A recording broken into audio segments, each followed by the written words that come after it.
I just saw a video on TikTok that had me pretty irked. So I want to kind of talk about something that I'm very passionate about, and that's old shitbox preservation. Now, I know you might be thinking, oh, you're joking. There's no way you're going to try to save everything. And yeah, unfortunately, you're right. I can't save everything. I'm only one guy. But here's where the dilemma comes in. Because I want you to really put into perspective the way I see things. Now, as a little side thing to make a little bit extra cash, I was picking up scrap metal, which is actually what I saved up money to buy this truck with. And obviously, seeing this Ranger's kind of on the rough side, it's a pretty good example for what I want to talk about. Now, going to the scrapyard, I saw quite a lot of vehicles getting processed in and out. And I'll admit, a lot of them were pretty beat up junkers. But believe it or not, a lot of the vehicles I personally watched get crushed were a lot like this Chevy right here. A lot of people want to buy this thing, but in the same token, a lot of people want to get rid of these things. And vehicles like that, and definitely vehicles like that. And there's a problem with that a lot of people seem to be missing when they scrap a vehicle. Now, admittedly, some of them don't deserve to go. Some of them are absolutely rotted through in their junk. This one's not, but, I'm using this as the example piece.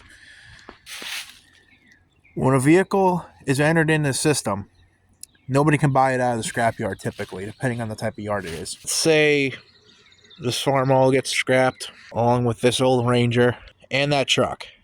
You're walking out with about $2,000 worth of scrap metal between all three. The problem is now, that truck, and that tractor are now officially gone. They're all going to get flattened out, cubed, and then sent overseas. And then all of them are going to get recycled into a new car. But what gets lost is not only the history of the vehicle, but the actual quality vehicle itself is gone. And it's replaced with an absolute hot pile of garbage with $100,000 markup.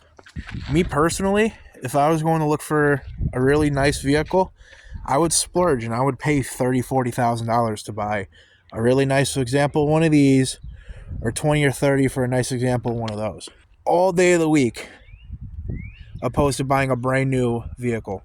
Because I have worked on older vehicles and newer, and I will tell you straight up, the older vehicles were made a lot more reliably, a lot more simple, and they don't have half the electronics that all these new cars have. Even this little Ford Ranger, it's a 2005, so it's on the cusp.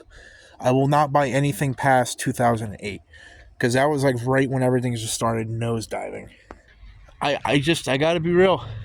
It's really bothersome to me how all these new vehicles can just shut down whenever somebody wants them to shut down. I don't like this autopilot stuff.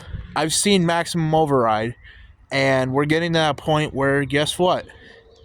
The things that we never thought were going to be real when that movie was out are becoming a reality.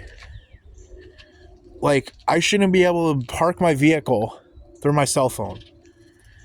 To me, that's crazy. So, to me, personally, yeah, I might be crazy for saving some of the vehicles that I tried.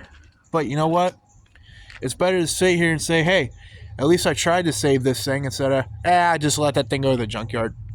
It ain't worth fixing it. But you know what? You'll never know what you're getting until you really dive deep into it and really start working on it.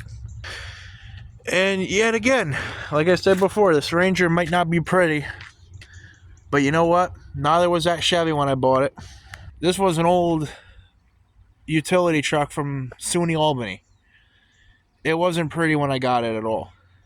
But did some things to it, made it nice and pretty again. And now we're doing it again.